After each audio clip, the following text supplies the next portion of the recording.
Hi, my name's Sky. I'm sick. I'm excited about my life, and today is my first tooth change day. So, good morning. It's time to get out of bed, go get ready. It's not totally this afternoon, so I am actually gonna work the full day, but I figured I would check in and say hi now before I go get ready. So, there we go. Let's go.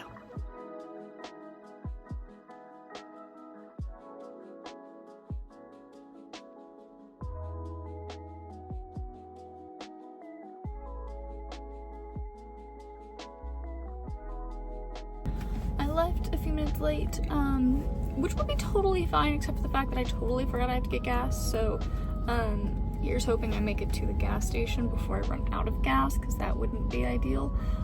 But I'm on the road, hopefully we get gas, and then I should be there maybe 5 minutes late, hopefully. Of course I'm driving through Atlanta traffic, so if I say, I'm running a few minutes late, there's gonna be a car accident, and then I'm gonna end up running 20 minutes late instead, because that's Atlanta. Anywho, I'm on my way.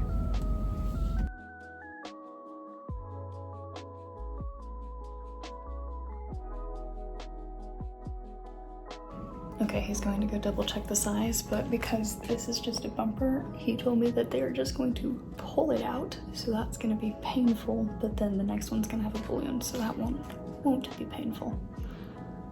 Yay. I'm so glad I forgot to take extra Tylenol before I left the house. That's my tube. Hell yeah. Let's yank this boy out.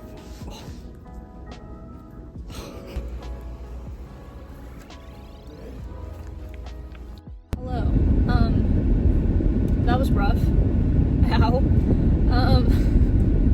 So pretty much whatever just happened was I walked in. He was like, how's everything going? I was like, everything's great. He's like, the tube working? I was like, it's perfect. He was like, okay.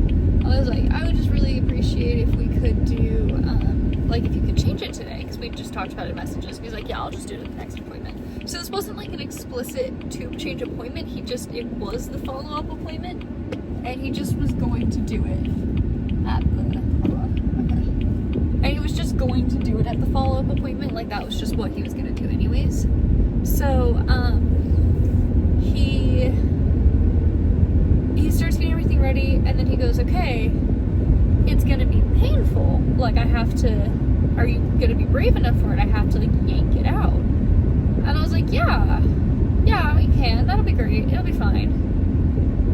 So, he's like, okay, like, it doesn't have a balloon. It's just the bumper. We just have to pull it back out. I was like, okay, cool. We can do that. That's fine. Right? Very apprehensive, but you know, it was gonna be fine. And we go, he gets everything. He spends a few minutes running around trying to find everything. He finds everything. Him and like 2 other nurses come in. They're like helping out. So I kind of lie back. They go to do it. And he's like, all right, like, look this way. Take a deep breath. So I do. And he pulls it. It was not a comfortable experience. It was definitely a stop breathing for a moment, and then after like 5 to 10 seconds I was like, hey, take a breath, everything was fine. I mean, luckily after like 2 minutes it really, like, any of the sharp pain was like fading, so it really wasn't that bad after the initial like pain had kind of like faded and died away. But like, ow, there was so much blood too, and I think what happened was that like my like scar opened up like not even a week after my initial surgery, and I think that probably just ripped back open. I haven't looked yet. I just have a sneaking suspicion that that's what happened.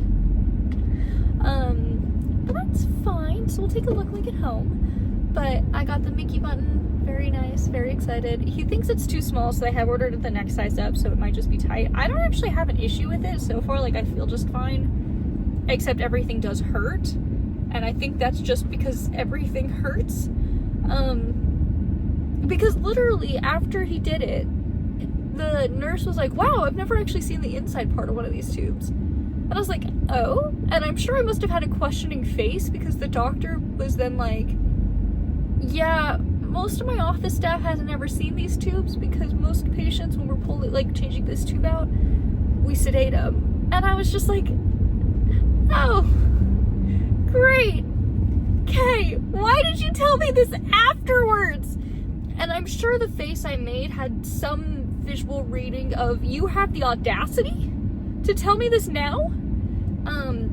Because he then kept talking. I haven't said a word through all of this, but he kept talking, and he goes to explain that he thought I was definitely, oh gosh, I don't even remember what he said now. I remembered it earlier. What did he say? Something about me being brave enough and me being able to handle it. Like, oh, I've handled so much already and I was gonna be brave enough to do it. And I was like, thanks. It's an avocado. Not actually. I mean, he was the one who has seen me under anesthesia now, and it's not a pretty sight. It is pure panic, so I can't fault anybody for not wanting to deal with me under anesthesia. And also, I don't want to deal with me under anesthesia.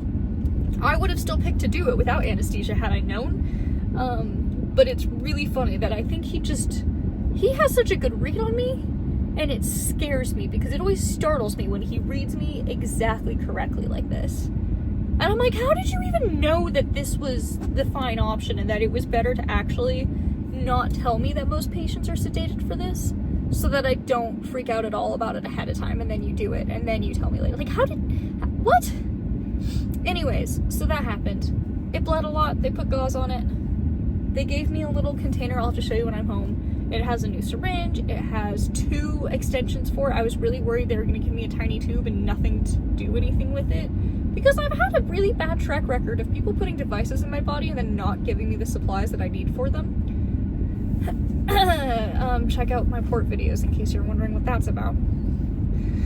Anyways, it's fine. Everything's fine. So that's good. I'm very relieved about that. And that means I can go ahead and order some more gravity bags because I'm out of my last ones, and I wasn't sure what I was going to have in terms of like I wasn't sure if it was going to be the ENFit or the like the locking ENFit or like the Infinity ones.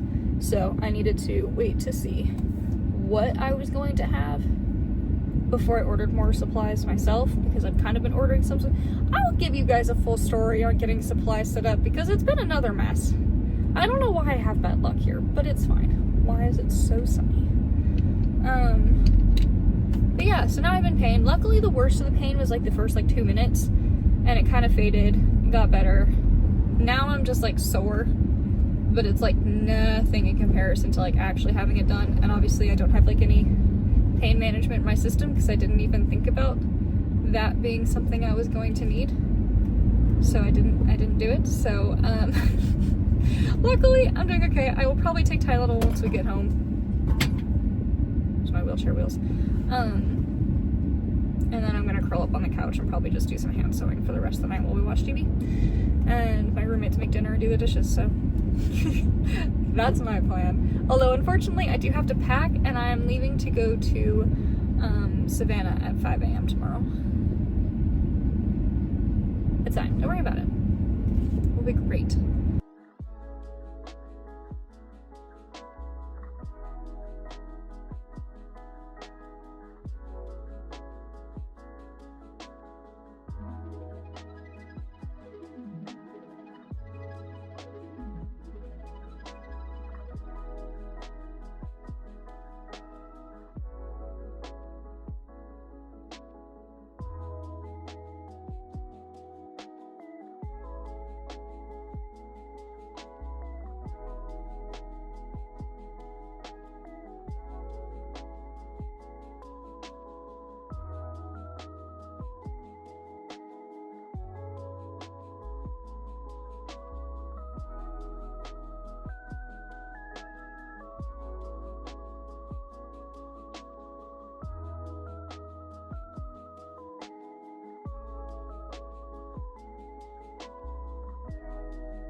After a nice shower, a lot more Tylenol, just some general resting and being curled up in bed, I am definitely feeling better than I was. I'm hoping this keeps up for tomorrow because I have to leave for a trip tomorrow at 5 a.m. So, yay. I'm gonna go to sleep now. And Lavender is approaching imminently for snuggles, so good night. So the first few hours, the pain was a little rough, but after the initial pain sort of died down, it got a lot better. I was definitely sore and tired for a few days, but the pain didn't really like get all that much worse, and it wasn't super unmanageable. I think traveling the next day and being in chaos mode for a few days wasn't my smartest idea, but I didn't really have too many issues with it. I just definitely was tired for a little bit, so I came home and just slept for like a day and a half because I was really exhausted. My body was a little bit tired, but the fact that I could drive 4 or 5 hours at 5:30 the next morning and then do a bunch of interviews and things, and run around a city investigating things for a magazine was kind of impressive. So it really wasn't too bad, luckily. I think if I'd been put under anesthesia, it would have been a longer recovery, but I hadn't, so it was all good. I am loving having the profile tube. Obviously, I now have an extension. You can't even see, there's the extension. I have an extension instead of just being able to put anything right into the tube. That's been a bit of a moment to get used to, but it's not really a huge issue. I have 2 extensions. This one I keep with like my bags and everything, and then the other one I keep with my medication, and it's a bit wider, so if I'm doing anything with a syringe or like doing medication, I use the wider one, but then this extension I just keep with the bags, and I pretty much just attach to the bags immediately, and then I like pretty much just prime it with the line from the bags. So yeah, it hasn't been too hard to get used to. I think the biggest thing is just if I'm doing medication or anything, I have to add an extension, but I much prefer this. So heck yeah, on that note, I'm sure I'll see you on my next feeding tube adventure. Don't forget to subscribe to not miss any of those adventures, and check out some of the other things that I'm doing with my life. And as always, much love. Bye.